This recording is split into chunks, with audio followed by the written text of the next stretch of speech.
පින්වත්නි මේ එළඹී තිබෙන වෙලාව ගොඩාක් පිරිහිච්ච වෙලාවක්. මේ අවස්ථාව ගොඩාක් පිරිහිලා. මේ අවකාශය ධර්මාවබෝධයට බොහොම පොඩි ඉඩක් තියෙන තැනක්. ඒ කාලේ ධර්මයට ඕන තරම් අවකාශය තිබ්බා. ඒ නිසා සමහර ගම්වල පොඩි ගම් ඒවා එක ගමක සෝවාන් වෙච්ච අය විතර 500ක් ඉඳලා තියෙනවා. ඒ බඳු තැනක සාමාන්‍ය අනාගාමී වෙච්ච අය 50ක්වත් ඉඳලා තියෙනවා. දැන් මුළු ලංකාවෙම පීරලා බැලුවත් මඟඵලලාභීන් කොයිතරම් අඩුවෙන්ද ඇද්දේ. ස්වල්ප පිරිසක් ඇති. ඒ කියන්නේ මේ කාලේ සත්‍ය අවබෝධයට තියෙන අවස්ථාව බොහොම අඩුයි. ඒකට හේතුව තමයි අපිත් ධර්මයට ඇවිල්ලා තියෙන බොහොම පස්සේ කාලේ. දැන් ඔය පින්නතුන්ලා වුණත් බලන්න මේ ශාලාවට ආපු අය වුණත් ඔය පින්නතුන්ලා ඒ කාලේ ධර්මයක් තිබ්බේ නෑනේ. ඕගොල්ලෝ නිකම්ම පංචකාම ආරමුණු පස්සේ දුවපු එක කරේ. ඉතින් එහෙම දුව ඉන්නකොට මේ පස්සේ අන්තම් ධර්මයේ ටිකක් ඇහෙනවා. ඉතින් ඒකත් දරා ගන්න තරම් අපිට මේ අපේ කයවල් පවා දුර්වලයි දැන්. ඉතින් මේ ධර්මය අහගෙන ඉද්දි පවා නිින්ද වුණත් යන්නේ ඒකයි ගොඩක් අයගේ. ඒගොල්ලන්ගේ කිසි වරදක් නෙවෙයි. ඇයි මේ ශරීරේ ගොඩාක් ඉන්ද්‍රියන් අඩපණ වෙලා. එහෙම ඉන්ද්‍රිය අඩපණ වෙච්ච වෙලාවක ධර්මයක් දරා ගන්නට අමාරුයි. එහෙම කියන්නේ මේ බණ ඇහෙන අය අතර ඉන්නවනේ තරුණ අය එහෙම. ගෙවල් වල ඉඳලා හොඳ තරුණ අය මේව අහනවා. ඒ අයට ජවයක් ඉන්නයි මම මේ කියන්නේ. ඉතින් මේ පින්නතුන්ගේම වරදක් නිසාත් නෙමෙයි එහෙම වුනේ. මේ පින්නතුන්ට හරියන ධර්මයක් ඒ කාලේ මුණ ගැහෙන්න නැතුව ඇති. ඒ නිසා දරුවන්ගේ වැඩ, ගෙවල් දොරවල් වල වැඩ, බිරිඳගේ වැඩ, ස්වාමියාගේ වැඩ, අම්මා අප්පච්චිගේ වැඩ කර කර ඉන්න ඇති. එහෙම කර කර ඉද්දී ඕන් ජීවිතේ හවස් වෙනකොට සන්ධ්‍යාවට එනකොට අපට ධර්මයේ හම්බ වුණා. දැන් උනත් ඉතින් කොහොම හරි මහන්සි වුණොත් ධර්මයෙන් යම් උපකාරයක් ධර්මයෙන් යම් අනුබලයක් ගන්න පුළුවන් දැන් උනත්. ඉතින් ඒක බොහොම සුළු වශයෙන් තමයි අපිට ගන්න වෙන්නේ. ඒ උපකාරයේ බොහොම බරපතල විදිහට ගොඩනගා ගන්න අමාරුයි. මොකද මේ කය උනත් යථා පරිදි වැඩ කරන්නේ නැති වෙලාවක ධර්මයට හරියන්නේ නැහැ. හිතන්න කොහොමද භාවනාවක් කරන්නේ කොහොමද කියලා. දැන් ආනාපාන සතිය වඩන්න කලින්ම බුදුරජාණන් වහන්සේ වදාලා උජුං කායං පනිදාය පරිමුඛං සතින් උපට්ඨපෙත්වා කියලා මේ ශ්‍රාවකයා සූදානම් වෙන්න කිව්වා. උජුං කායං පනිදාය බොහොම කොන්ද කෙලින් තියලා වාඩි වෙන්න කිව්වා. පුළුවන්ද දැන්? බෑනේ. මිනිත්තු 5ක් පුළුවන්ද කොන්ද කෙලින් තියාගෙන ඉන්න? බෑ. ඒක ඔයාලගේ වරදක් නෙමෙයි. ඉතින් අනිත්‍ය වී යන කයක් එහෙම තමයි. ඉතින් දැන් එහෙනම් හරියමං විදිහට භාවනාවක්වත් කරගන්න බෑ. භාවනාවෙන් වාඩි වුණත් ඇස් දෙක පියාගත්ත ගමන් නින්දට වැටෙනවා. එච්චර බියපත් වීමේ පීඩාකාරී බවක් ඔය පින්නතුන්ලාට දැනෙනවා. අන්නේ දැනීමත් එක්ක තමයි ඔයාලා ඔය අමාරුවෙන් හරි බනහන්නේ. ගෙවල් වලට වෙලා ටීවී එක ඉස්සරහා වාඩි වෙලා අහන්නේ. මේ ධර්මය අල්ලගන්න ගොඩාක් අමාරුයි. ඒ වගේම මේ කාලේ ගොඩාක් පිරිහිච්ච කාලයක්. ඒ ගොඩාක් පිරිහිච්ච කාලයක් නේ. ඉතින් ගොඩාක් පිරිහිච්ච කාලයක් නම් ඒ බඳු පිරිහිච්ච කාලයක අපේ ඇතුළට ධර්මයේ යන්න තියෙන ඉඩ බොහොම අඩුයි. ගොඩාක්ම අඩුයි. ධර්මයේ ඇතුළට යන්න තියෙන ඉඩ. ඉතින් මේ ධර්මයේ ඇතුළට යන්න තියෙන ඉඩ ගොඩක් අඩු නිසා අපිට කිසිම සනාතකමක් නැහැ. සුරක්ෂාවක් නැහැ. පීඩාකාරී බවක් තියෙන. ඉතින් ඉස්සරහට මිනිස්සු මෙහිම ධර්මයක් තිබ්බා කියලා දැනගන්න එකක් නැහැ. තව ටික කාලයක් ගියාම ඒගොල්ලෝ හිතයි බුදුරජාණන් වහන්සේ ඉගැන්නුවේ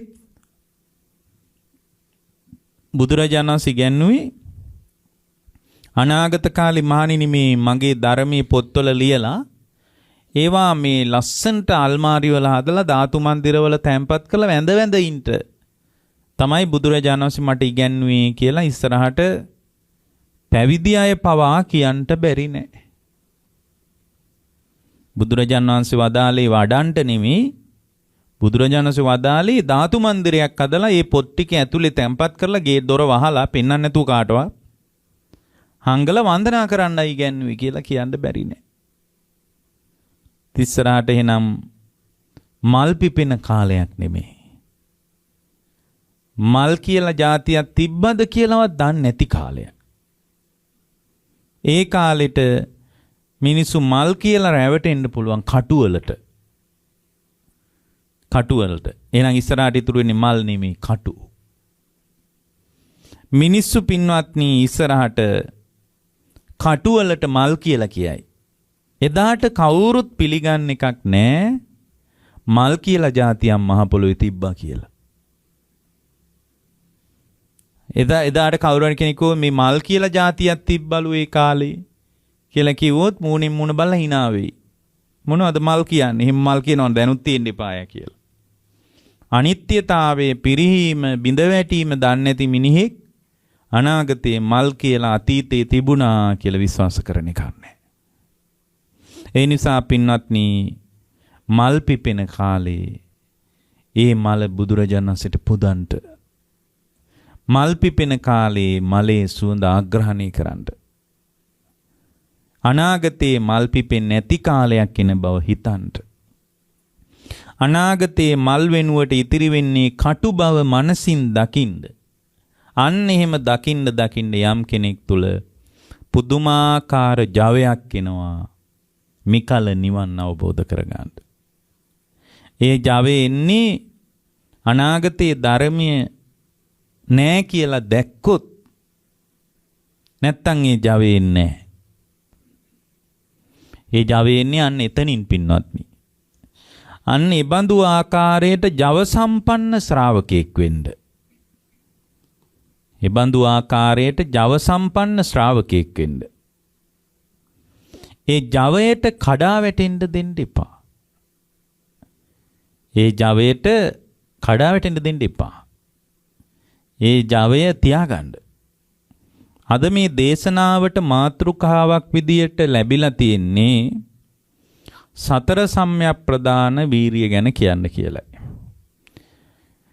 සතර සම්‍යක් ප්‍රදාන වීරිය පදන් වීරිය කියලා කියන්නේ හැම බෞද්ධයෙක් තුලම තියෙන්න ඕන දෙයක්. සතර සම්‍යක් ප්‍රදාන ගැන කියන්න කියනවා. එතකොට මෙතන මේ සම්‍යක් කියලා කියන්නේ සම්මා දිට්ඨිය පදනම් වෙනවා කියන එකයි. සතර සම්‍යක් ප්‍රදාන වීරිය කියලා කියන්නේ ඒ වීරිය නිකම්ම වීරියක් නෙමෙයි. ඒ වීරියට සම්මා දිට්ඨිය පුබ්බංගම වෙනවා. සම්මා දිට්ඨිය ඉස්සරහින් තියෙනවා. එහෙනම් සම්මා දිට්ඨිය ඉස්සරහින් තියාගෙන කියවන්නේ නැති මිනිහෙකුට වීරිය එන්නේ නැහැ නිවන් මාගේ. එහෙනම් නිවන් මාගේ යම් කෙනෙක් වීරිය වඩනවා නම් නිවන් මාර්ගයේ තුල යම් කෙනෙක් වීරිය කරනවා නම් ඒ නිවන් මඟ තුල වීරිය කරන කෙනා වීරිය වඩන කෙනා වීරියට එකතු වන කෙනා කෙබඳු කෙනෙක්ද? සම්මා දිට්ඨි සම්පන්න ශ්‍රාවකෙක්. එහෙනම් සම්මා දිට්ඨියක් නැති කෙනෙක් තුල සැබෑම සතර සම්‍යක් ප්‍රදාන වීරිය එනවද? වීරිය නැහැ. යහපත් බුද්ධ ශාසනයේ පැහැදිලි කරන සම්‍යක් වීරියක් කියලා එකක් එන්නේ නැහැ. සම්‍යක් වීරිය එන්නේ සම්‍යක් දිට්ඨිය පදනම් කරගෙන. එහෙනම් සතර සම්‍යක් ප්‍රදාන වීරිය හදන්න කලින් එයාට සම්මා දිට්ඨිය ගැන නුවණක් තියෙන්න ඕන. දැන් සතර සම්‍යක් ප්‍රදාන වීරියේ වීරිය පැති හතරක් තියෙනවා. වීරිය පැති හතරක් තියෙනවා. ඒකට මූලික ප්‍රස්තුත හතරක් තියෙනවා. එකක් තමයි උපන් කුසලය. අනිත් එක තමයි නූපන් කුසලය. දෙකයි. ඊළඟ එක තමයි උපන් අකුසලය. ඊළඟ එක තමයි නූපන් අකුසලය. ඔන්න ඔය හතරෙන් තමයි සතර සම්‍යක් ප්‍රදාන වීරිය සමන්නාගත වන්නේ. උපන් කුසලය, උපන් අකුසලය, නූපන් කුසලය, නූපන් අකුසලය. එතකොට දැන් බුදුරජාණන් වහන්සේ අපට වදාලා මේ සතර සම්‍යක් ප්‍රදාන වීරිය වඩන්න කියලා. මේක කොහොමද වඩන්නේ? ඒක තමයි ඊළඟට එන ප්‍රශ්නේ.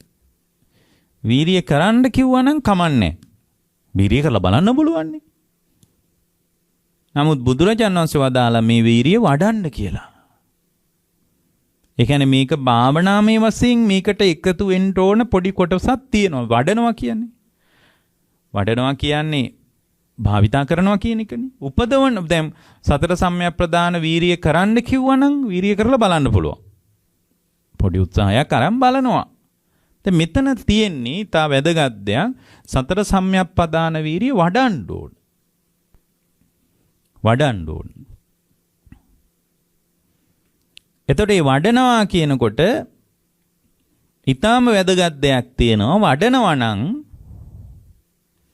ප්‍රධාන වචන 3කින් උදව්ව ගන්න ඕන. වඩනවා නම් වීරිය කරලා බලන්න පුළුවන් නිකන්. අපි කියන්නේ පොඩ වීරිය කරලා බලන්නකෝක කියලා. වීරිය කරලා බලන්න පුළුවන් ටිකක්. වැඩේ හරියනවද නැද්ද කියලා. නමුත් බුදුරජාණන් වහන්සේ අපට මෙතනදී වදාලා වීරිය වඩන්න කියලා. එතකොට දැන් වඩන්න ඕන මොකද්ද? උපන් කුසලානං උපසම්පදාය. කුසලයේ උපද්දවන්න ඕන දෙයක්. අකුසලානං පහනය. කුසලයේ ප්‍රහාණය කරන්න ඕන දෙයක්. එහෙනම් උපදවන්න ඕන දේ කුසලය, ප්‍රහාණය කරන්න ඕන දේ අකුසලය. එතකොට උපදවන්න ඕනේ කුසලය නම් කුසල් ඔක්කොම ඉපදිලත් නැහැ. කුසල් ඔක්කොම ඉපදිලා නැහැ. උපදිච්ච නැති කුසල් තියෙනවා. දැන් බණ අහන එක එයාට ඉපදිච්ච කුසලයක්. මේ කුසල ඉපදිච්ච නැති අය එළියේ නැද්ද? බණ අහන්න හිතෙන්නේ නැති අය? බණ ඇහෙනකොට ටීවී එක වහලා දාන අය? බණ ඇහෙනකොට channel එක මාරු කරන අය නැද්ද? ඉන්නවා. එහෙනම් ඒ කුසල ඉපදිලා නැති අය ඉන්නවා. දැන් බණ අහන එක උපන් කුසලයක්. බණ අහන්න ඇති වෙන රුචිය, බණ අහන්න ඇති වෙන කැමැත්ත, බණ අහන්න යා තුල ඇති වෙන උනන්දුව මොකද්ද? උපන් කුසලයක්. එතකොට බණ අහන්න නැති කෙනාට ඒ කුසල ඉපදිලා නෑ. එයා ඒ කුසලේ උපද්දවන්න ඕන. එහෙනම් ඔයාලගේ ජීවිතය ඇතුලේ උපන් කුසලයක් විදියට බණ ඇහෙන එක තියෙනවා. සමහර අයගේ ජීවිතවල ඒ කුසල ඉපදිලා නැහැ. සමහර අයගේ ජීවිතවල ඒ කුසල ඉපදිලා නැහැ. සමහර අයගේ ජීවිතවල ඒ කුසලේ නැහැ. ඒ උපන් කුසලේ නැහැ. කුසලානං උපසම්පදාය කිව්වේ ඔන්න ඕකට. සමහර අයගේ උපන් කුසල් තියෙනවා. දැන් බණහන කෙනාට සුතමය ඥානයක් ඉපදිලා අන්න උපන් කුසලය. හැබැයි යාට චින්තාමය ඥාන ඉපදිලා නැහැ. යා තවම භාවනා වශයෙන් ඒ අහගන්නේවා, දරාගන්නේවා වඩන්නේ. වඩන්නේ නැත්තම් ඒක ඉපදිලා නැහැ යාට. අන්න යාට නූපන් කුසලයක් ඒක. බණහන එක උපන් කුසලයක්. භාවනා කරන එක නූපන් කුසලයක්. එහෙනම් යා මොකද කරන්න ඕන? ඒ කුසලේ උපද්දවන්න ඕන. දැන් යම් කෙනෙක් භාවනා කරනවා. උපචාර අර්පණා වශයෙන් යම් සමාධිමය මට්ටමක් තියෙනවා. හැබැයි ඒ යම් මට්ටමක් තිබ්බට යාට පළවෙනි ධ්‍යානෙ නැහැ. උපචාර අර්පණා වශයෙන් යම් සමාධි මට්ටමක් තියෙනවා. හැබැයි යාට පළවෙනි ධ්‍යානෙ නෑ. එහෙනම් උපචාර අර්පණා වශයෙන් සමාධිය උපන් කුසලයක්. පළවෙනි ධ්‍යානය නූපන් කුසලයක්. අන්න. එයා ඒකතර අර උපන් කුසලයේ මත පිහිටා නූපන් කුසලෙ උපද්දවන. අන්න ලස්සන දෙයක් තියෙනවා. මොකද්ද? උපන් කුසලයේ මත පිහිටායි නූපන් කුසලෙ උපද්දවන්නේ. ආකාස්මිකව උපද්දවන්නේ නෑ. උපන් කුසලයේ මත පිහිටා නූපන් කුසලෙ උපද්දවනවා. ඊට පස්සේ යම් කෙනෙකුට පළවෙනි ධ්‍යානෙ තියෙනවා. ඒක යාට උපන් කුසලයක්. පළවෙනි ධ්‍යානෙ කියන්නේ යාට උපන් කුසලයක්. හැබැයි ඒක පළවෙනි ධ්‍යානෙ නම් උපන් කුසලයාගේ ජීවිතේ තිබුණට එයාට පින්වත්නි විදර්ශනා ඥානෙ ඉපදිලා නැහැ. විදර්ශනා ඥානය යාට ඉපදිලා නැහැ. මොකද විදර්ශනා ඥානය කියන්නේ? අනිච්චානුපස්සනා, අනත්තානුපස්සනා ආදී වශයෙන් විමසා බැලීම තුලින් උපදින යම්කිසි ඥාන දර්ශනයක් ඇද්ද? Tamanගේ නාම රූප පිළිබඳ යථාභූත ඥානය ඔස්සේ විමසා බැලීම පිණිස යම් අවකාශයක් ඇද්ද? ඒක යා තුල ඉපදිලා නැහැ. ඉපදිලා නැත්තම් එයාට පින්නත් පළවෙනි ධානයේ උපන් කුසලයේ ඒක මත පිහිටා විදර්ශනා ඥාන ඉපදිලා නැහැ. ඒකන උපන් කුසලයේ. අර පළවෙනි ධානයේ මත පිහිටා එයා ඒ කුසලයේ උපද්දවන්න ඕන. දැන් යම් කෙනෙකුට විදර්ශනා ඥාන තියෙනවා. විදර්ශනා ඥාන තියෙනවා. ඒ විදර්ශනා ඥාන අතර අනාත්මය ප්‍රකට නැහැ. අනිත්‍යයි කියලා බලන්න පුළුවන්. අනාත්මය ප්‍රකට නැහැ. එතකොට අනත්තානුපස්සී විහරණේ එයාට තුල නූපන් කුසලයක්. එයා අර අනිත්‍යයි කියලා බලන විදර්ශනාමය හැකියාව මත පිහිටා ඒක උපන් කුසලය. නූපන් කුසලය මොකද්ද? අනත්තානුපස්සී විහරණේ. අනාත්මයි ජීවිතේ ශුන්‍යතාවාදීව විමසා බැලීමේ කුසලයා තුළ ඉපදිලා නැහැ. එයා ඒක ඒක තමයි නූපන් කුසලය. එතකොට අර එයා ඒ නූපන් කුසලයේ උපද්දවන්නේ උපන් කුසලයේ මත පිහිටා. අලුතෙන් පටන් ගන්නෑ. එහෙනම් පින්වත්නි දැන් ඊට පස්සේ යාට ඔන්න දැන් අනත්තානුපස්සී විහරණේ තියෙනවා. අනත්තානුපස්සී විහරණේ තියෙනවා. මාර්ග ඥානෙ නැහැ. එහෙනම් එයා උපන් කුසලයේ මත පිහිටා දැන් මොකද කරන්න ඕන? මාර්ග ඥානෙ උපද්දවන. එහෙනම් මාර්ග ඥානෙ කියන්නේ උපන් කුසලයේ. එහෙනම් උපන් කුසලයේ මත පිහිටලා ඒක කරන්න පුළුවන්. මුල ඉඳලා කරන්න බෑ මේක. අනත්තානුපස්සී විහරණේ මත පිහිටා මාර්ග ඥානයට අදාළ ඥාන සංප්‍රයුක්තකමය උපද්දවන්න ඕන. දැන් මාර්ග ඥානෙ යම් කෙනෙකුට තියෙනවා. ඒක උපන් කුසලයක් එයාගේ. මාර්ග ඥානෙ තිබුණාට මාර්ග ඵලය නැහැ. මාර්ග ඥානෙ තියෙනවා. ඒතකොට එහෙනම් මාර්ග ඥානෙ උපන් කුසලය, මාර්ග ඵලය නූපන් කුසලය. මාර්ග ඥානෙ මත පිහිටා යා මොකද කරන්න ඕන? මාර්ග ඵලය උපද්දවන්න ඕන. මාර්ග ඵලය උපද්දවන්න ඕන. මාර්ග ඵලය උපද්දවනවා. ඒක තමයි නූපන් කුසලය. යම් කෙනෙකුට මාර්ග ඵලයේ තියෙනවා. අන්න උපන් කුසලයේ දැන් තියෙනවා. සක්කාය දිට්ඨිය කැඩිලා ගින් සෝවාන් මාර්ග ඵලයේ තියෙනවා. නමුත් සෝවාන් මාර්ග ඵලයේ තිබ්බනට පින්වත්නි එයාට සකු르දාගාමි මාර්ගේ නැහැ. එහෙනම් සෝවාන් වෙච්ච කෙනාට සකු르දාගාමි මාර්ගය කියන්නේ නූපන් කුසලය. ඒක උපද්දවන්න ඕන. එතකොට සෝවාන් මාර්ග සකු르දාගාමි මාර්ගයේ තියෙනවා ඵලේ නැහැ. එහෙනම් මාර්ගය තමයි උපන් කුසලයේ, ඵලය නූපන් කුසලයේ. මාර්ගයේ මත පිහිටා ඵලයේ උපද්දවන ඕන සකු르දාගාමි. සකු르දාගාමි ඵලයේ උපන් කුසලය, අනාගාමි මාර්ගයේ නූපන් කුසලය. ඒ ඉපදිච්ච කුසලයේ මත පිහිටා එකපාරම මේ පින්වත්නි පඩි 4-5ක් අත්හැරලා කකුල තියන්න බෑ. එහෙනම් මතක තියාගන්න මේකෙදී මේ කුසලයේ උපද්දවන්නේ රටාවට. සතර සම්‍යක් ප්‍රදාන වීරිය කියලා මොනවා හරි මත වීරිය කරන්නේ අපි. එහෙනම් වීරිය කුසලයේ උපද්දවන්නේ කොහමද? අනුපූර්ව ක්‍රමයටයි. අනුපූර්ව ක්‍රමයට අනුපුබ්බ කිරියා, අනුපුබ්බ සික්ඛා, අනුපුබ්බ පටිපදා. ඒ විදිහටයි අනුපූර්ව ක්‍රමයටයි මේක යන්නේ. ඊට පස්සේ යාට අනාගාමි ඵලය තියෙනවා. අරහත් මාර්ගයේ ඉපදිලා නැහැ. එතකොට අනාගාමි ඵලය කියන්නේ උපන් කුසලය, අරහත් මාර්ගය කියන්නේ නූපන් කුසලය. මම තේරෙන්නයි මේ පොඩි ළමයෙකුට වගේ මේ කියන්නේ. මේක මෙහෙමත් දරා ගන්න බැරි නම් ඉතින් මේක හරියන්නේම නැහැ. මේක කරගන්න බෑ පින්වත්නි. කියන්නේ මේ අපි කියන මට්ටමටවත් මේ මෙච්චර තේරුම් ඇතුව කියලාත් තේරෙන්නේ නැත්තම් ඊට පස්සේ ඔන්න දැන් එයාට අනාගාමි ඵලය තියෙනවා. ඒක යාගේ උපන් කුසලය. නූපන් කුසලය මොකද්ද? අරහත් මාර්ගේ ඉපදිලා නැහැ. එයා අරහත් මාර්ගයේ උපදවනවා. ඒතර අරහත් මාර්ගයේ උපදවන්නේ කොහොමද දන්නවද?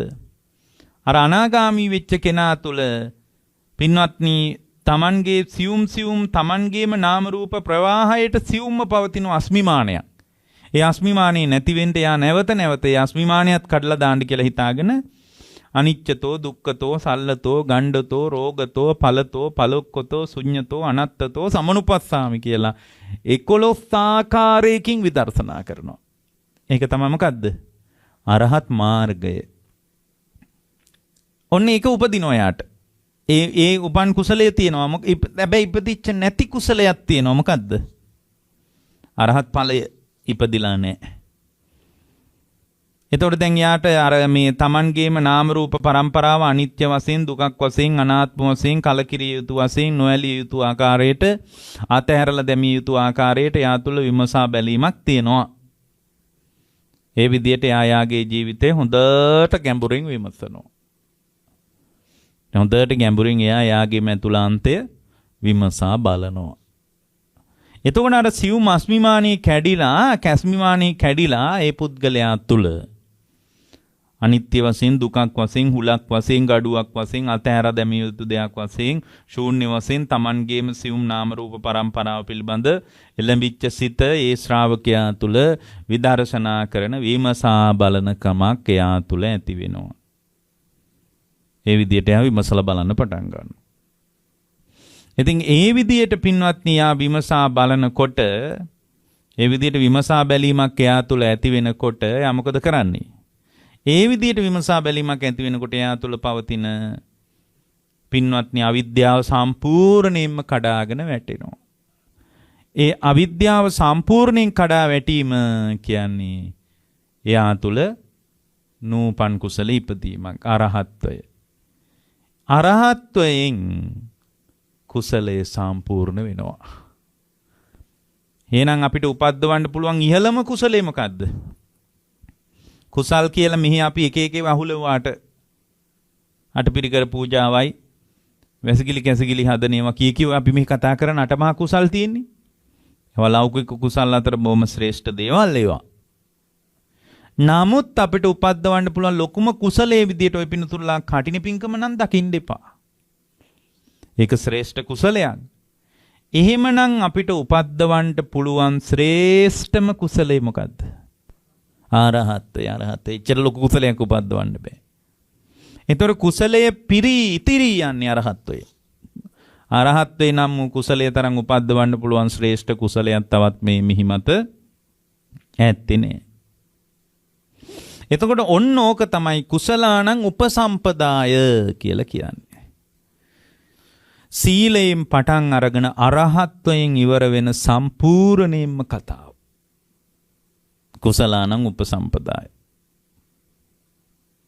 එතකොට ඔන්න ඕකට තමයි සතර සම්‍යක් ප්‍රදාන වීරිය කියලා කියන්නේ. ඒක ඉතුරු හතර ඉතුරු දෙක පිරෙන්න අකුසලානං පහනාය කියන එකත් උඩ එම නසාගෙන යන්න ඕන. මූලික වශයෙන් අපි තුල මතුවෙන අකුසලයේ මොකද්ද? මූලික වශයෙන් අපි තුල මතුවෙන අකුසලයේ තමයි අපි තුල ප්‍රකට වෙනවා කායික වාචසික මානසික දුස්චරිතය ප්‍රකට වෙනවා. ඒක නසා ගන්න ඕන ඉස්සල්ලාම. ඒකනි කට පරිස්සම් කරගන්න ඕන ඉස්සල්ලාම. වැඩ කරද්දි පරිස්සම් වෙන්න ඕන. ඇයි අපි තුල අකුසලයේ ප්‍රකට වෙන තැන එතනනේ.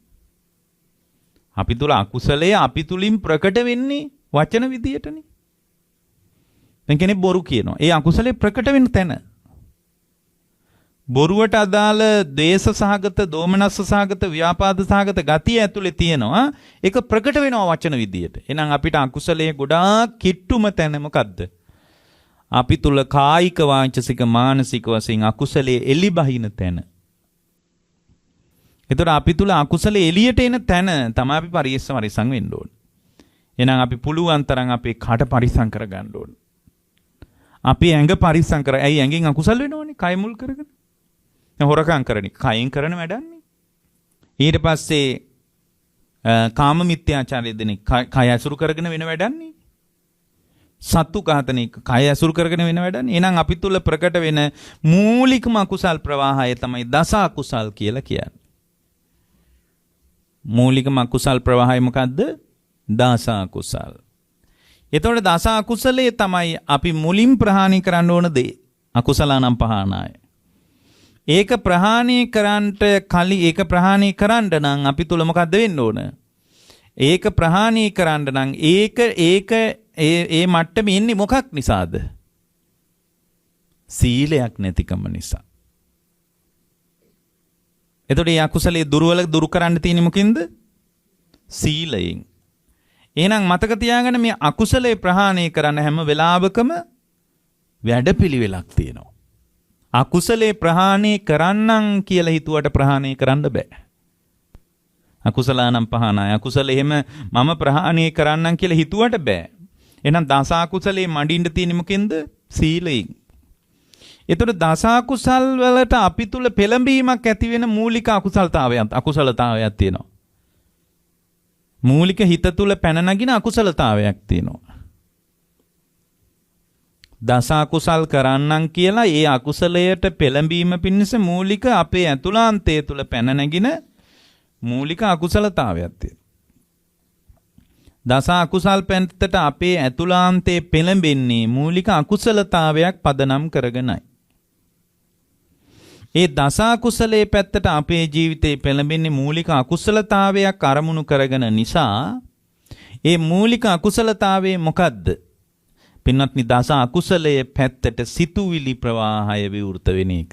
සිතුවිලි නැතුව අපි හොරකම් කරන්නේ. අපි පින්වත්නි බොරු කියන්න පුළුවන් සිතුවිලි නැතුව. සිතින් විතර්ක කරලා උත්තට ਵਿਚාරලානි බොරුව ගොතන්නේ. බොරුව ගෙතෙන්නේ හිතේ ඉස්සල්ලාම. වචනවල බොරුවක් ගෙතෙන්නේ නැහැ.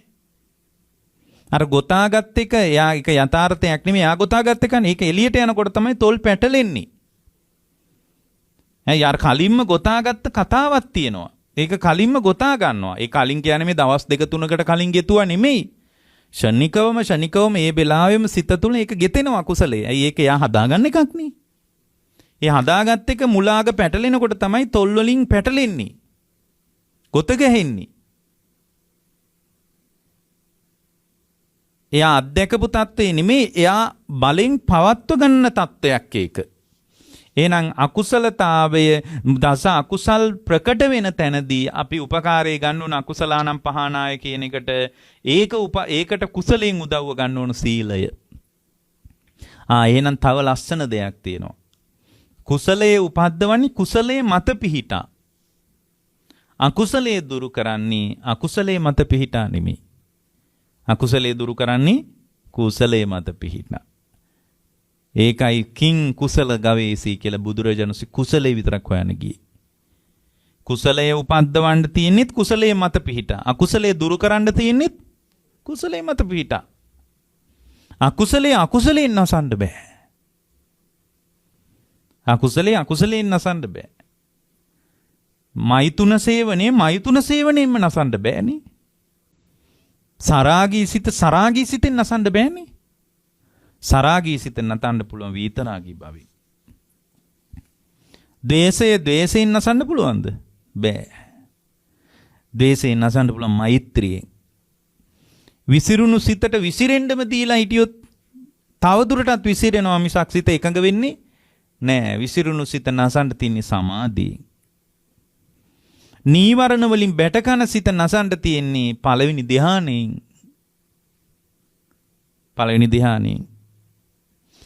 ආත්ම දෘෂ්ටිය නසන්ට තියෙන්නේ අනත්තානුපස්සනාවෙන්. අන්න හැම අකුසලයක්ම නසන්ට ඒකට අනුරූපීව බලපවතින කුසලයක් තියෙනවා. ඒකට අනුරූපීව කුසලයක් තියෙනවා. අන්නේ අනුරූපී කුසලයේ හොයාගන්න තමයි සම්මාදිට්ඨිය ඕන. මං කිව්ව අර සතර සම්‍යක්ප්‍රදාන වීරිය මේ සතර සම්‍යක්ප්‍රදාන වීරිය ප්‍රමුඛ වෙන්නේ ඉස්සරහින් තියාගන්නේ මොකද්ද? සම්මාදිට්ඨිය කියලා කිව්වේ ඒකනේ.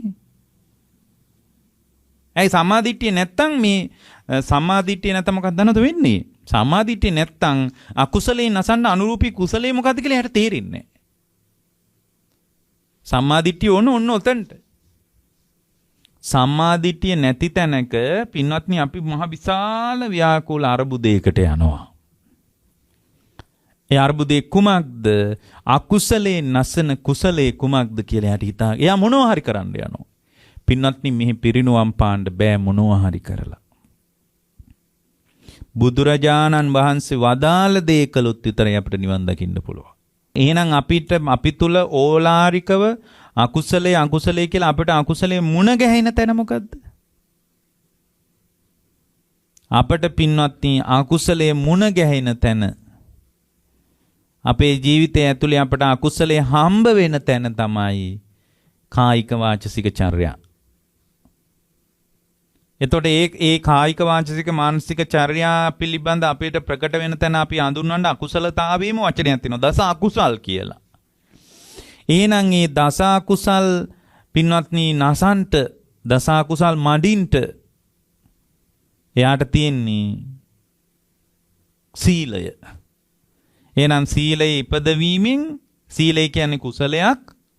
සීලය ඉපදවීමෙන් දස අකුසල් නම් වූ අකුසලේ නසන්ට පුළුවන්. අන්න එතකොට අකුසලානම් පහනාය අකුසල් ප්‍රහාණය වෙනවා. එතකොට සීලේ නැසුවත් සීලෙන් අර දස අකුසල් නැසුවත් අකුසල් රැස්වීම පිණිස සිතුවිලි ගලපුකම තියනවා හිතේ. බොරු කියන්නේ සිතුවිලි නිසා. කේලම් කියන්නේ සිතුවිලි නිසා. දෙන්නම් වැඩක් කියලා හිතන් කේලම් කියන්නේ. හොඳ පාඩමක් උගන්වන්නම් කියලා හිතාගෙන කේලම් කියන්නේ. නිකා එකපාර නිකා ආවට කියන්න කේලම් කියන්නේ. ඔයාලට වරදක් වෙයි කියලායි මම මේකේ. එයාට වරදක් වෙනවට නෙමෙයි ගිනි තියන්න ඔය කියන්නේ. එහෙනම් එයා කලින්ම ඒකට අදාළ සිතුවිලි ගලනවා. හොඳ වැඩක් දෙන්නම් කියලා එයාට සිතුවිලි ගලනවා. එහෙනම් පින්වත්නි එයාට බොරු නොකිය කේලම් නොකිය විදික්‍රමයක් තියෙන. ඒ අකුසලයෙන් අසන්ත එයාගේ අතුලාන්තයේ තුල අර දස අකුසල් රැස්වීම පිණිස අකුසල් රැස්වීමට අවශ්‍ය සිතුවිලි ප්‍රවාහය නැසලා දාන්නට එයා පාවිච්චි කරන්න ඕන පින්වත්නි සමාධි කුසලතාවේ. එහෙනම් පින්වත්නි අභ්‍යන්තර බාහිරට අකුසලයේ ප්‍රකට වෙන තැන සීලේ පාවිච්චි කරාට අකුසලයේ ප්‍රකට වීම පිණිස අවශ්‍ය අභ්‍යන්තර තත්ත්වය තමයි බරපතල. සිල් රකින්න නැති වෙලාවට ආයෙත් අර ගතිය එළියට එනවා. පොයට පන්සලේදී නාවට ගෙදරදී එනවා අර ගතිය. ඇයි පොයට පන්සලේදී එන්නේ නැත්තේ? හඳ පායාගෙන ඉන්න රාත්‍රියක උතුරු සලුවකුත් අරගෙන පන්සල ගිහින් සිල් සමාදන් වෙච්ච කෙනාට ඒ උතුරු සලුව දාගෙන ආරක්ෂා කරන්න අදිෂ්ඨාන කරගත්තු සීලේ පන්සලේම තියලා එනවා මිසක් එයාට ගෙදරට ඒ සීලේ අදාළද? නෑනේ. ඒකෙන් සිල් පවාරණය කරන්නේ. ඇයි යාට විශ්වාස නෑනේ සීලේ ගැන? දැන් නම් පැය 24ක්වත් ඉන්න බෑ. පින්වත්නි අනිත් පැත්තට හැරෙනකොට ඔයාලගේ සිල් කොච්චර දුර්වලද කියනවනම් ඕක මීටර 100ක්වත් තියෙන්නේ. ලංකාවේ සමහරට වයසට ගිහින්වත් අපිට මීටර 100ක් සිල් තියාගන්න බෑ. අපි මේ මඟඵල ගැන කතා කළාට, විදර්ශනා ඥාන ගැන කතා කළාට, පටිච්ච සමුප්පන්න ඥාන දර්ශන ගැන කතා කළාට ඔයාලට පන්සලේ ගේට්ටුව ළඟට යනකම් ඔයාලගේ සිල් නෑ පින්වත්නි. ඒ අවිශ්වාසවන්ත කමටමයි ඔය ලංකාවේ මිනිස්සු ඇවිල්ලා කියන්නේ දැන් අලුත් ක්‍රමයක් තියෙන්නේ අලුත් සිල් අලුත් කරනවා කියලා. පොයට සිල් අලුත් කරනවා. සිල් වල මොනවද අලුත් කරන්න තියෙන්නේ? හවසට සිල් අලුත් කරනවා. හාමුදුරුවෝ අලුතෙන් සිල් දෙන්න ඕන යාට. ඒ කාලේ මේකක් තිබුණු දේ සිල් ගත්තම එල්ලි පහුවෙනිදා වෙනකම් මිනිස්සු පිළිවෙත් පුරාගෙන හිටියා. රැයට පිරිත් ටික කිව්වා. ගුවන් විදුලිය හරි දාගෙන බණ ටික ඇහුවා. සිල් රැක්ක සක්මන් කළා, පිළිවෙත් පිරුවා, දන් ටික වැළඳුවත්, කැම ටික ගත්තා, ප්‍රතිවේක්ෂණා කළා. හොඳ පිළිවෙතක් තිබුණා ඒ කාලේ මිනිසුන්ගේ. දැන් එහෙම නැහැ. දැන් පොයට පන්සලට ආවත් ෆෝන් එක තමයි වැඩි. ඒ නිසා දැන් පොයට පන්සලට එනකොට ගේට්ටුව ළඟදී ෆෝන් එක ඕෆ් කරන්න. පහුවෙනිදා උදේ වෙනකන් ඕගොල්ලන් ෆෝන් එක නැතුව ඉන්න බලන්න. ඕක මහ විශාල කොඩි විනයක්. විශාල කොඩි විනයක්. ඒක විතරයි ඔළුවේ වැඩ කරන්නේ. නිකන් ඒක තමන්ගේ ළඟ නෑ වගේ නම් පින්වත් නිකන් නිින්ද යන්නේ නෑ වගේ ගතියක් තියෙනවා. ඒක මේ මං හිතන්නේ මිනිස්සෙකුට කරන විශාලම කොඩි විනේ ඒක. විශාලම හානියක්. පින්වත්නි ඔය ෆෝන් එකත් එක්ක ඔයාලට පිළිවෙත් පුරන්න බෑ. පිළිවෙතකට උදව්වක් ගන්න පුළුවන්. මොකද උදව්ව? පිළිවෙතකට උදව්වක් ගන්න පුළුවන්. ඒ ෆෝන් එක නිසා අපිට බණ ටිකක් අහ ගන්න පුළුවන්. YouTube එකට ගිහින් ඕන දේශකයන් වහන්සේ නම තමන් කැමති ස්වාමීන් වහන්සේ නමක්ගේ බණක් ඕන වෙලාවක අහගන්න පුළුවන්. ඉතින් ඒ කාලේ එහෙම බෑනේ. ඒ කාලේ තිබෙන්නේ. නමුත් අද ඔයාලා බලන්න පින්වත්නි ඒ උදව්වද ඔයාලා ගන්න කෙලෙස් වලට උදව්වද ගන්න කියලා බලන්න අපි හැමෝම එහෙමයි. ගිහි පැවිදි අපි ඔක්කොම එහෙමයි. ඒ නිසා කරුණා කරලා පොයට පන්සලට එනවා නම් ෆෝන් එක එක්ක ගෙදර තියලා යන්න. එතකොට ඔයගොල්ලෝ කියයි නෑ ඉතින් මොකක් හරි ප්‍රශ්නයක් වුණොත් කරදරයක් වුණොත් ඉතින් කරදරයක් වුණා කියලා ඔයගොල්ලෝ මොනව කරන්නද? නෑ අසනීපයක් හැදුණා. ඉතින් අසනීපය හැදුණා කියලා ඉගිලිලා යන්නද ගෙදරට? ගෙදර කෙනෙකුට. ඒක එයා බලා ගනීවි. අසනීපයක් හැදිලා ඉවර වෙලානේ ඔයාලට ඇමතුම එන්නේ. අසනීපය හැදෙන්න ලෑස්ති වෙනකොට ඔයාලට එනවද මේ මට ආරංචි වුණා පැයකට කලින් මට මේ අසනීප වෙනවා කියලා මං ඒකයි ගත්තේ කියලා එහෙම කෝල් ඉන්නේ නැහනේ. අසනීප වල සමහරට රෝහලටත් අරන් ඉතින් රෝහලටත් අරන් ගින්නම් ඒක ඇතුලේ ඔයාලගේ පිළිවෙත කරගෙන යන්න. ඔයාලට කරන්න පුළුවන් ලොකු දෙයක් නැහැ. දවසක්වත් පින්වත්නි ඔය ඕලාරික කාම බැමි ටික ලියන්න පොයට. එහෙම ලිහලා පින්වත්නි ධර්මයෙන් නැවුම් වෙන්න. මාසෙකට එක දවසක් ඒ නැවුම් බව තියාගන්න. ඒ මාසෙකට එක දවසක් ඔය පින්නතුන්ලා තුල ඒ ඇති වෙන නැවුම් බව මාසෙකට ජවය දෙයි. පින්වත්නි පොය දවසේ ඕලාරික කාම බැමි ටික ලිහන දවස කරගන්න. ඒ නිසා මේ වෙනුවෙන් ජවය ගන්න. එහෙනම් අපිට පේනවා අපි මූණ දෙන ඕලාරික අකුසලතාවේ මේ සතර සම්‍යක් ප්‍රදාන වීරිය ගැන මේ කියන්නේ. ඕලාරික අකුසලතාවේ මොකද්ද? ඕලාරික අකුසලතාවේ තමයි අපි තුල ප්‍රකට වෙන දස අකුසලයේ. ඒතර ඒකට අපි ඒ අකුසලේ නැසන්ට තියෙන අකුසලෙන් නෙමෙයි කුසලේ. මොකද්ද උපදවන කුසලය? සීලය. ඒතර ඒ අකුසල් සාගත ඕලාරිකව ප්‍රකට වෙන අකුසලයේ එළියට විවෘත වෙන පින්වත්නි නිරාවරණීය වෙන තැනට පාර කැපුණේ පාර හැදුනේ මොකක් නිසාද? පින්වත්නි ඒ අකුසලයේ එළියට නිරාවරණීය වෙන මට්ටමට ඔයාලා දුර්වල වුණේ අකුසලයට අදාළ මූලික සිතුවිලි ගලන නිසා. එන අකුසලයේ ගැන කියද්දි බුද්ධ ශාසනය කියන අකුසල මුල් කියලා. අකුසලංච පජානාති අකුසල මූලංච පජානාති. ඒ දෙක දැනගන්න එක සම්මා දිට්ඨිය. ඒකනේ මම කිව්වේ සම්මා දිට්ඨිය පුබ්බංගම වෙන්නම ඕන කියලා.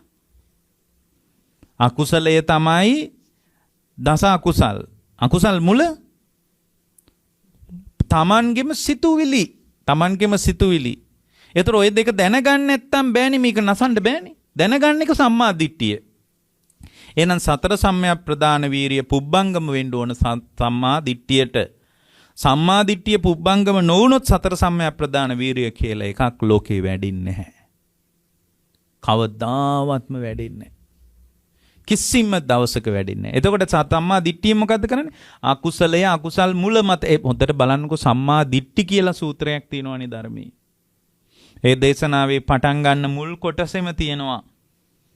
අකුසලංච පජානාති අකුසල මූලංච පජානාති කුසලංච පජානාති කුසල මූලංච පජානාති එත්තා වතාපිකෝ ආවුසෝ ආර්ය ශාවකෝ සම්මා දිට්ඨි. ප්‍රිය ආයුෂ්මතුනි අකුසලය දැනි අවබෝධ කරයිද? අකුසල මූලය අවබෝධ කරයිද?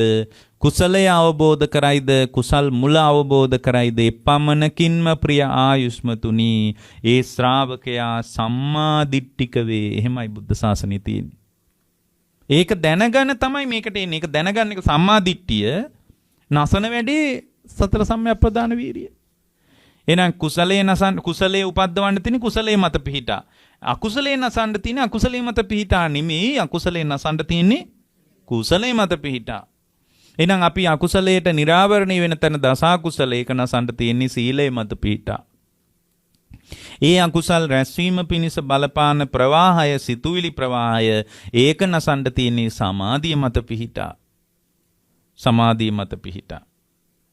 ඒ අකුසල් තමන් තුළ සිතුවිලි ජනිත වෙන්නේ තමන්ගේම ඇතුළාන්තය තුළ පවතින කෙලෙස් මුල් නිසා. කෙලෙස් මුල් නිසා. මොනවද කෙලෙස් මුල්? රාග අනුසය. අනුසය මට්ටමට කෙලෙස් තියෙනවා. අනුසය මට්ටමට කෙලෙස් කියන්නේ නිද්‍රාගත කෙලෙස්. නිදා වැටුණු කෙලෙස්. අපි හැමෝගෙම ඇතුළාන්තයේ නිදා වැටුණු කෙලෙස් තියෙනවා. ඒ නිදා වැටුණු කෙලෙස් නිසා අපි හඬා වැටෙනවා පින්වත්නි. සෝසුසුම් හෙලනවා පින්වත්නි. නිදා වැටුණු කෙලෙස් නැති මිනිස්සෙක් කවදාවත් ලෝකේ හඬා වැටෙන්නේ නැහැ. ලෝකය හඬා වැටෙන්නේ නිදා වැටුණු කෙලෙස් නිසා කියලා ලෝකයා පිළිගන්නේ නැහැ. ලෝකෙ පිළිගන්නේ කොහොමද? ලෝකෙ පිළිගන්නේ හඬා වැටෙන ලෝකයක් තියෙන නිසා කියලා. ලෝකයා හිතන්නේ අපි හඬා වැටෙන්නේ අපි දරුවෝ නිසා කියලා. පින්වත්නි මිනිහෙක් අඬන්නේ දරුවෝ නිසා නොව නිදා වැටිච්ච කෙලෙස් තියෙන නිසා. නිද්‍රාගත කෙලෙස් වලට අපි කියනවා අනුසය මට්ටම කියලා. අනුසය මට්ටම. අභ්‍යන්තරය තුළ අනුසයමට දැන් මේ වෙලාවේ සද්ධානුසාරීව ඔබ මේ ධර්ම කතාවට එකතු වෙනවා. නමුත් ඔබ තුල නිද්‍රාගත කෙලෙස් තියෙනවා, නිදා වැටුණු කෙලෙස්. ඒවා නැගිටිනවා විටින් විට. ඒ නිදා වැටුණු කෙලෙස් වලට අපි කියනවා රාගය 1, 2, පටිගය 2. ඊට පස්සේ 3 මාන්නය 3යි. ඊට පස්සේ භව රාගය 4යි. 5 විචිකිච්ඡාව. ඊළඟ එක අවිද්‍යාව. ඔන්න ඔය ටික තමයි නිදා වැටුණු කෙලෙස්. රාගය තියෙනවා, පටිගය තියෙනවා, මානය තියෙනවා, විචිකිච්ඡාව තියෙනවා, භව රාගය තියෙනවා, අවිද්‍යාව තියෙනවා. 6යි. ඕවා තමයි අපේ නිද්‍රාගත කෙලෙස්. එහෙනම් ඔය ටික තමයි අපි බුණ දෙන ප්‍රධාන අකුසලය. මුලින් අකුසල ධර්ම මුලින්ම අපි කතා කළා අකුසල ධර්ම නිසා පැන නගින අකුසලයේ තමා තුළ ප්‍රකට වෙන තැන දස අකුසල්. ඒවා ප්‍රකට වෙන්නේ අකුසල් මුල් ඇසුරු කරගෙන. මොනවාද අකුසල් මුල්? අකුසලයට අදාළව රාග දේශ මොහ ඇසුරු කරගෙන සිතුවිලි ගලන එක. 3 මොකද්ද? ඒ බඳු ආකාරයට සිතුවිලි ගලන එක ඉබේම ආකාස්මිකව නිකම්ම ගලනවා නෙමෙයි. නිකම්ම ගලාගෙන එනවා නෙමෙයි. ඒකට බලපාන්නේ අකුසල් මුල් නිද්‍රාගත කෙලෙස්. රාගය, පටිගය, මානෙ, විචිකිච්ඡාව, භව රාගය, අවිද්‍යාව. ඔන්න ඔය ටික අයින් කරලා දාන්න ඒ ටික නිකම්ම අයින් කරන්න බෑ. ඒ ටික අයින් කරලා දාන්න ඒ ටික අයින් කරන්න කැමති කෙනා විසින් ඒ ටික අයින් කරලා දාන්න ඕන නම් ඒ ටික අයින් කරලා දාන්න කැමති කෙනා විසින් තමන්ගේම ජීවිතේ විපස්සනා කරන්න ඕන. ප්‍රඥාවෙන් ජීවිතය විමසන්න ඕන. ජීවිතේ විදර්ශනා කරන්න ඕන. අනිච්චානුපස්සනා, දුක්ඛානුපස්සනා, අනාත්තානුපස්සනා, නිබ්බිදානුපස්සනා, විරාගානුපස්සනා, නිරෝධානුපස්සනා, පටිනිස්සග්ගානුපස්සනා ආදී වශයෙන් විදර්ශනා කරන්න ඕන. එහෙමනම් විපස්සනාමය කෞශල්‍යයක් තුලින් තමයි කෙලෙස් මුල් නම් වූ අකුසලය නාසන්න තියෙන්නේ. කෙලෙස් මුල් නම් වූ අකුසලය නාසන්න තියෙන්නේ. එතකොට අන්නේ නසා දැමීමෙන් එයා සත්‍ය අකුසලානම් පහනයි කුසලානම් උපසම්පදාවේ සම්පූර්ණයෙන් පරිච්ඡේදය අවසන් කරනවා. ඕකට තමයි සතර සම්‍යක් පදාන වීරිය වඩනවා කියලා කියන්නේ.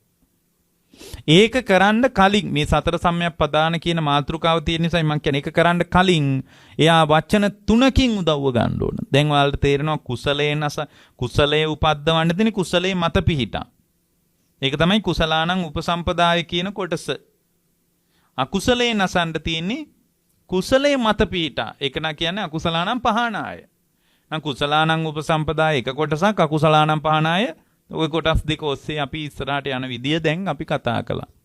නමුත් මේක පුබ්බංගම මේ විදියට නිවන දක්වාම අරහත්ත්වය දක්වාම එතකොට යාට අග්‍රතම කුසලයේ විදියට පේන්නේ නිවන. අකුසලයේ විදියට පේන්නේ මොකද්ද? සසර. මේ මුළු සමස්ත කතාවම අරගෙන බැලුවාම එයා අකුසලයේ කියලා හිතන්නේ සසර පැවැත්ම. කුසලයේ කියලා හිතන්නේ නිර්වාණයයි. ඒකනේ අපි කිව්වේ මේ අරහත්ත්වයෙන් මුළු මහත් කුසලෙම ඉතිරි අවසන් වෙනවා කියලා. මේකට එයා තුල මතුවෙන්න ඕන මේ වැඩේට මතුවෙන්න ඕන. ඒ කියන්නේ දැන් මේ කුසලයේ කුමක් කුසලයේ මත පිහිටාද උපද්දවන්නේ, අකුසලයේ කුමන කුසලයක් මත පිහිටාද දුරු කරන්නේ කියන එක තේරුම් ගන්නට ඒ සමස්ත කතාව තේරුම් ගන්නට සම්මාදිට්ඨිය ඕනේ. ඒ නිසා සම්මාදිට්ඨි පුබ්බංගමයි කියලා අපි මෙතන කතා කරනවා. සබ්බාදිට්ඨිය පුබ්බංගමයි. මේක වඩන්න කලින් එයාට තියෙන්න ඕන මූලික වචන 3ක අර්ථයක්. එකක් විවේක නිස්සිත. මේක වඩන්න ඕනනේ. කතා කරලා බෑනේ. ඒකනේ මේ පින්වත්නි සතර සම්‍යක්පදාන විරි වඩනවා කියන්නේ. විවේක නිස්සිත බවක් තියෙන්න ඕන. විවේකේ ඕන මේකට. වඩන්න බෑනේ නැත්තම්. ඔය ඉන්න මට්ටමේ දරුමල්ලොයි මුණුබුරොයි නලව නම් මේක කරන්න බෑ. මේකට වඩන්න වෙලාවක් ඕන. විවේක නිස්සිත. විවේක නිශ්චිත භවිතිනවා කාය විවේකයේ, චිත්ත විවේකයේ, උපදි විවේකයේ කියලා 3. ඒක ඕනමයි මේකට. සතර සම්‍යක් ප්‍රදාන වීර්ය වඩන්න බෑ. ඊට පස්සේ විවේක නිශ්චිතං, විරාග නිශ්චිතං.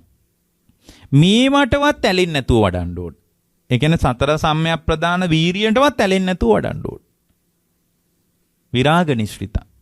වඩන එකටවත් ඇලෙන්නේ නැත්නම් වැඩින්නේ. අන්න ඒක තමයි විශේෂම දේ. මේ වඩන එකට ඔයාලා ඇලුනොත් වැඩින්නේ. විරාග නිශ්චිත. නිරෝධ නිශ්චිත. මේ වඩන ඒවා පවා නිරුද්ධ වෙනවා. දැන් බලන්නකො පින්වත්නි මේවා වඩද්දී මේ විදිහට විමසලා බලද්දී යම් කුසලයක් ඉපදුනාට ඒකත් නිරුද්ධ වෙලා යනවා. ආයෙත් කාම අරමුණු අම්බ වෙනකොට පංචකාම අරමුණු වලට අදාළ විදිහට ලෝකයේත් එක්ක එකතු වෙනකොට මේ ඒක නිරුද්ධ වෙලා යනවා. එහෙනම් මේක වඩනකොට ඇති වෙන ප්‍රවාහය මේක පවා නිරුද්ධ වී යන ආකාරය. කියන්නේ මේ වැඩන මේ කුසලයේ උපද්දවන්න කුසලයේ මත පිහිටා වාසය කරන එක පවා මට මගේ ස්ථාවර තත්වයක් නෙමෙයි කියලා දකින්න. නිරෝධ නිස්සිත. වොස්සග්ග පරිණාම. නිවනින් මෙහා පැත්තේ නම් මට නවතින්න කුසලයක් නැහැ කියලා නිතර දකින්න ඕන. නිවනින් මෙහා පැත්තේ නවතින්න මට කුසල අකුසලතාවයක් නැහැ. ඒකට කියන්නේ වොස්සග්ග පරිණාම. නිවනට බර වූ ගතිය තියෙන්න ඕන. එහෙනම් මේ සතර සම්‍යක්ප්‍රදාන වීර්ය වඩන්න කලින් විවේක නිස්ෘත බව ඕන, විරාග නිස්ෘත බව ඕන, නිරෝධ නිස්ෘත බව ඕන, වොස්සග්ග පරිණාමය ඕන. නිවනටම බර වෙලාමයි මේක කරන්න ඕන. එයා දකින්න ඕන මට උපද්දවන්න පුළුවන් අග්‍රම කුසලයේ අමා නිවනයි කියලා හිතාගෙනයි වඩන්න ඕන. එයා දස කුසල් දිනු කළත්, සීලයක් දිනු කළත්, සමාධිය වැඩුවත්, විදර්ශනා කළත්, මොනවා කළත් එයා නිවනමයි උපද්දවන්න පුළුවන් ශ්‍රේෂ්ඨ කුසලයේ කියලා නිවන දෙස බලාගෙනමයි මේව වඩන්න ඕන. එන්නේ එහෙම කළොත් එයා නිවෙනවා. ඒ විදිහට වැඩුවොත්, පුරුදු කළොත් දුක ඉවර කරනවා. එබඳු දුකේ නිමාවක් පිණිස මේ උතුම් බුද්ධ දේශනාව හෝරාවක කාලයක ධර්ම ශ්‍රවණමේ කුසලයෙන් මේ පින්නතුන්ට උපනිශ්‍රය වේවා.